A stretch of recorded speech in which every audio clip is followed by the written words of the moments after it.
ಜನತಕ್ಕೆ ಜನತಕ್ಕೆ ತಾಯಾಗಿ ಹೆತ್ತಳೋ ಮಾಯೆ, ಹ್ಮ್ ಮೋಹಕ್ಕೆ ಮಗಳಾಗಿ ಹುಟ್ಟಿದಳು ಮಾಯೆ, ಹ್ಮ್ ಕೂಟಕ್ಕೆ ಸ್ತ್ರೀಯಾಗಿ ಕೂಡಿದಳು ಮಾಯೆ. ಇದು ಯಾವ ಪರಿಯಲ್ಲಿ ಕಾಡಿತ್ತು ಮಾಯೆ, ಈ ಮಾಯೆ ಕಳುವಡೆ ಎಂದಳವಲ್ಲ, ನೀವು ಬಂದಿರಿ ಕೂಡಲ ಸಂಗಮ ದೇವ ಅಂತ ಬಸವಣ್ಣ ದೇವ್ರ ಮೇಲೆ ಹಾಕ್ತಾರ. ಏನಪ್ಪಾ ಈ ಮಾಯೆ ಬಾಳ ಕಾಡ್ತೈತಿ ಅಂತ. ಹೆಣ್ಣು ಮಕ್ಕಳು ಹಾಗೆ ಹುಡ್ತಾರಲ್ಲ ಎಲ್ಲಾರು ಅಂತ. ತಾಯಾಗಿ ಮಗಳಾಗಿ ಹೆಂಡತಿಯಾಗಿ ಎಲ್ಲ ಕೊಡ್ತಿದ್ದಿ, ಯಾವ ಪರಿಯಲ್ಲಿ ಕಾಡಿರ್ತತಿ ಈ ಮಾಯೆ ಕಳ್ಯಾಕ ನನ್ನ ಇದು ಇಲ್ಲ, ತಾಕತ್ತಿಲ್ಲ, ಅದು ನಿಮ್ಗ ಗುರ್ತು ಅಂತ ದೇವ್ರಿಗೆ ಆಗ್ತಾನೆ. ಏನ್ ಗೊತ್ತಾಗೋದಿಲ್ಲ ಅಂತ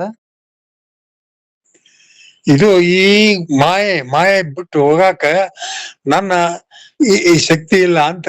ಅಲ್ಲ, ಬಿಟ್ಟು ಯಾಕೆ ಹೊಕ್ಕಾನ? ಬಿಟ್ಟು ಹೋಗಾಕ್ ಚಾನ್ಸ ಇಲ್ಲ. ಅಲ್ಲಿ ಬಂದಿರೋದು ಅಲ್ಲಿಂದ ಬಂದ ಮೇಲೆ ಬಿಟ್ಟು ಎಲ್ಲಿಂದ ಹೋಗುದು? ಇದು ಮಾಯೆ ನಿನ್ ಕೂಡ್ಕೊ ಅಂದ್ರೆ ದೇವ್ರಿಗೆ ನಾವ್ ಮಾಡ್ಬೇಕಂತಂದ್ರೆ ಇದನ್ನೆಲ್ಲ ಬಿಡ್ಬೇಕಾಕತಿ. ಅದು ಬಿಡಕ್ ಆಗೋದಲ್ಲ, ನಿನ್ಗೆ ಹೆಂಗ್ ಕೂಡುದು ಅಂತ. ಅಲ್ಲ, ಬಿಡ್ಬೇಕ್ ಅನ್ನೋದೇನೈತಿ? ಈಗ ಎಲ್ಲಿಂದ ಬಂದಿರ್ತೇವೆ ಅದನ್ನ ಬಿಡಾಕ್ ಆಗೋದಿಲ್ಲಲ್ಲ. ಬಿಡಕ್ ಆಗಲ್ಲ ಮಾಯೆ. ಅದಕ್ಕೆ ಯಾರು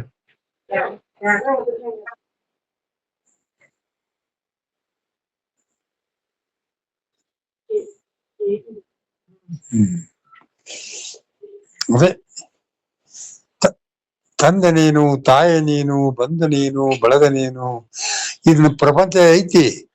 ಇದ್ರು ಇವು ನೋಡಕಷ್ಟ, ಹೆಸರಿಗೆ ಅಷ್ಟ ಇವು. ಆದ್ರೆ ನಿಜವಾಗಿ ಏನೈತಲ್ಲ, ಪರಮಾತ್ಮನ ನಂಬಿಕೊಂಡು ತಂದೆ ನೀನು, ತಾಯಿ ನೀನು, ಬಂಧು ನೀನು, ಬಳಗ ನೀನು ಅಂದ್ಕೊಂಡು ಅವ್ನು ನಂಬಿದ್ರೆ ಅವನು ಒಲೋ ನಿಮ್ ಕಡೆಗೆ ಆಕತಿ ಅಂತ ಅದರ ಅರ್ಥ. ಇಲ್ರಿ ಇವೆಲ್ಲ ಮಾಡ್ಕೊಂಡ್ರಿ, ನಮ್ ಕರ್ತವ್ಯ, ನಮ್ ಕಾಯಕ ಮಾಡ್ಬೇಕು, ಫ್ಯಾಮಿಲಿ ಸೊಲಬೇಕು, ಮಾಡ್ಬೇಕು, ನಮ್ ಕರ್ತವ್ಯ ಮಾಡೋದ. ಆದ್ರೆ ದೇವ್ರನ್ನ ಅಕ್ಕ ನಂಬ್ಕೊಂಡು ತಂದೆ ನೀನು, ತಾಯಿ ನೀನು, ಎಲ್ಲ ನೀನ. ಇಲ್ಲಿ ತಂದೆ ಅದಾರ, ತಾಯಿ ಅದಾರ, ಎಲ್ಲ ಅದಾರ, ಇವ್ರ ಹೆಸರಿಗೆ ಅಷ್ಟೇ, ಇವೆಲ್ಲ ಟೆಂಪರರಿ. ನಿಜವಾಗಿ ತಂದಿರೋ ಅವನ ಅವಂಗ ಎಲ್ಲ ಒಪ್ಪಿಸ್ಬಿಡ್ಬೇಕು. ಇವು ಇವತ್ತು ಹೋಗ್ಬಿಡ್ತಾವ, ನಾಳೆ ಹೋಗ್ಬಿಡ್ತಾವ. ಇವು ಕಾಯಂ ಅಲ್ಲ, ಕಾಯಂ ಇರೋ ಅವ ಪರಮಾತ್ಮ ಅಂತ. ಅದಕ್ಕೆ ನಾವು ಕಾಯಂ ಅಲ್ಲ. ಆದ್ರೆ ಇದು ಎಷ್ಟೋ ಹಿಂದಿಂಗೆಂತು ನಾಳಿಂಗೆಂತು ಎಂದು ಬೆಂದೊಡಲ ಹೊರೆ ಹೋಯಿತೆನ್ನ ಸಂಸಾರ, ಹಿಂದೆ ನಾನಾ ಯೋನಿಗಳಲ್ಲಿ ಬಂದೆನೆಂಬ ಹೇಯವಿಲ್ಲ, ಮುಂದೆ ಮುಕ್ತಿಯಾಗಬೇಕೆಂಬ ಯುಕ್ತಿ ಇಲ್ಲ, ಎಂದೆಂದಿಗೂ ಕುಂದದೆ ಸದಾಶಿವನ ನೆನೆಯಲೇ ಇದೆ, ಕೊಂದುದಯ್ಯ ಕೂಡಲ ಸಂಗಮ ದೇವ. ನೋಡು ಪ್ರಪಂಚ ಸಂಸಾರ ಹೆಂಗಂತ ಅಂದ್ರೆ, ಇದು ದೇವ್ರನ್ನ ಕುಂದ್ರ ಯಾವ್ದು ತೊಂದರೆ ಇಲ್ಲ ನೆನೆಬೇಕಂದ್ರೆ ನೆನೆ ಬಿಡುವಲ್ದು. ಇದು ಯಾವ್ದು ಸಂಸಾರ ಇವತ್ತೇನು ನಾಳಿಗೇನು, ಹಿಂದಿಂಗೆಂತು ನಾಳಿಂಗೆಂತು ಬೆಂದೊಡಲ ಈ ಕುದಿಯುವಂತ ದೇಹನ ಕಾಪಾಡ್ಕೊಂಡು ಹೋಗೋದ್ರೊಳಗ ಈ ಟೈಮ್ ಹೋಗ್ಬಿಡ್ತದೆ. ಬೆಂದೊಡಲ ಹೊರೆಯ ಹೋಯ್ತನ್ನ ಸಂಸಾರ, ಹಿಂದೆ ನಾನಾ ಯೋನಿಗಳಲ್ಲಿ ಬಂದನೆಂಬ. ಎಷ್ಟೋ ಜನ್ಮವನ್ನು ತಾಳಿ ಮನುಷ್ಯ ಜನ್ಮಕ್ಕೆ ಕೊಟ್ಟಾನ ದೇವ್ರು ಪರಮಾತ್ಮ. ಅರಿವಿನ ಜನ್ಮಕ್ಕೆ ಹುಟ್ಸ್ಯಾನ. ಮುಂದಿನ ಜನ್ಮ ಯಾವುದು? ಪಾರಮಾರ್ಥಕ್ಕೆ ನಾವು ಹೋಗ್ಬೇಕು. ಅಲ್ಲಿ ಹೋಗ್ಬೇಕಾರ 28 ಇದು ಇಟ್ಟಿರ್ತಾನ. ಇಲ್ಲಿ ಏನ್ ಇಟ್ಟಿರ್ತಾನ? ಪಂಚೇಂದ್ರಿಯ, ಮತ್ತ ಇದು ಅದೇನವಾದ ಕಾಮ, ಕ್ರೋಧ, ಲೋಭ, ಮದ, ಮೋಹ, ಮತ್ಸರ, ಇವನ್ನೆಲ್ಲ ಇಟ್ಟುಬಿಟ್ಟಾನ. ಇದ್ರೊಳಗಿಂದ ಪಾರಾಯಿಗಳು ಇವನ್ನೆಲ್ಲ ಬಿಟ್ಟು ತ್ಯಜಿಸಿ ನಾವ್ ಹೋಗಿ ಅವ್ನ್ ಮುಟ್ಬೇಕಾದ್ರೆ ಇವೆಲ್ಲ ಅಡ್ಡ ಬರ್ತಾವ. ಇವು ಏನಾದ್ರು ರಾಕ್ ಬಂತಂದ್ರೆ ಅಹಂ ಬಂದ್ಬಿಡುದು, ಅಹಂಕಾರ ಬರ್ತೈತಿ, ಕ್ರೋಧ, ಕಾಮ, ಕ್ರೋಧ, ಮೋಹ, ಮದ, ಮತ್ಸರ ಎಲ್ಲ ಅಳಿಬೇಕು. ಅವನ್ನ ಎಲ್ಲ ನಂಬ್ಕೊಂಡು ನಿಮ್ ಕಾಯಕ ಹುಟ್ಸ್ಯಾನ ದೇವ್ರು, ನಿಮ್ ಕಾಯಕ ಮಾಡೋದ, ಅದ್ರೊಳಗ ಅವ್ನ್ ಮರೆಯಂಗಿಲ್ಲ. ಅವ್ರ ಕಡೆ ಹೆಚ್ಚಿಗೆ ಒಲವು ಇರ್ಬೇಕು ಅಂತ ಅಂದ್ರೆ ಪಾರಮಾರ್ಥಕ್ಕೆ ನಮಗ್ ಸಿಗ್ತೈತಿ. ಹಿಂದೆ ಶರಣ ಮಾಡೋದ್ರೇ ಹೆಣ್ರು ಮಕ್ಕಳು ಎಲ್ಲಾರು ಇದ್ರು. ಅವ್ರಿಗೆ ಇದ್ರು ಕೂಡ ಅವರು ಇದು ಐಕ್ಯ ಜೀವನದ ಇದ್ಕೊಂಡು ಐಕ್ಯ ಆದ್ರು, ಪರಮಾತ್ಮನಲ್ಲಿ ಐಕ್ಯ ಆದ್ರು. ಅವರು ಒಬ್ಬರು ಏನ್ ಮಾಡಿದ್ರು, ಯೋಗದಿಂದ ದೇಹ ಬಿಟ್ಟು ದೇವರಲ್ಲಿ ಕೂಡ್ಕೊಂಡ್ಬಿಟ್ರು.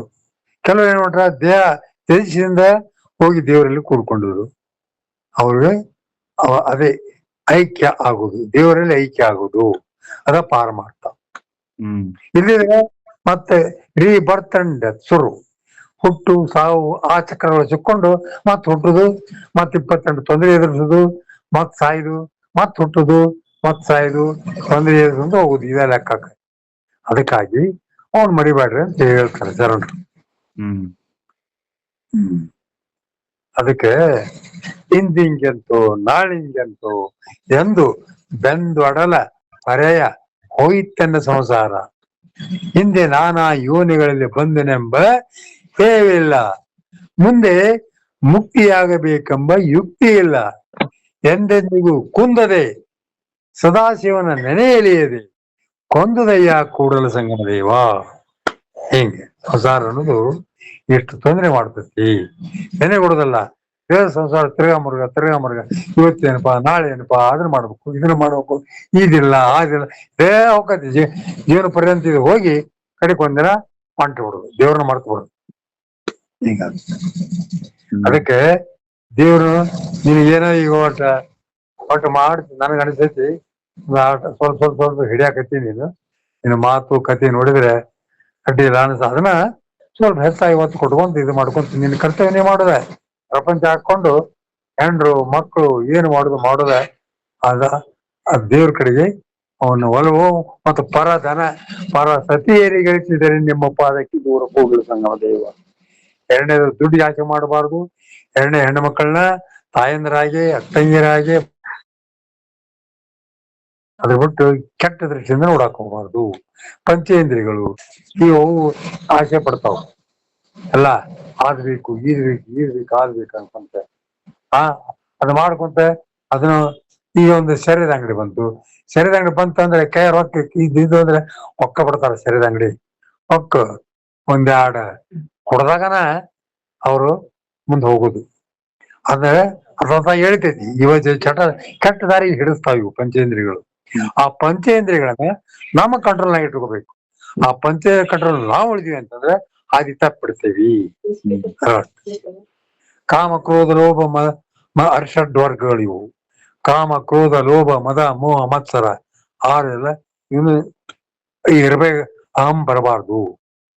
ಕಾಮ ಪ್ರತಿಯೊಂದ್ರೊಳಗು ಮೋಹ, ಮಕ್ಕಳ ಮೇಲೆ ಮೋಹ. ಇವತ್ತು ಇದು ಫಲ ನಂದು, ಮನಿ ನಂದು, ಹೆಣ್ಣು ಮಕ್ಕಳು ನಾನು ಆಸ್ತಿ ಗಳಿಸ್ಬೇಕು, ಇಟ್ಟು ಗಳಿಸ್ಬೇಕು, ಅದೆಲ್ಲ ತಲೆಯಾಗಿ ಬರೋದು.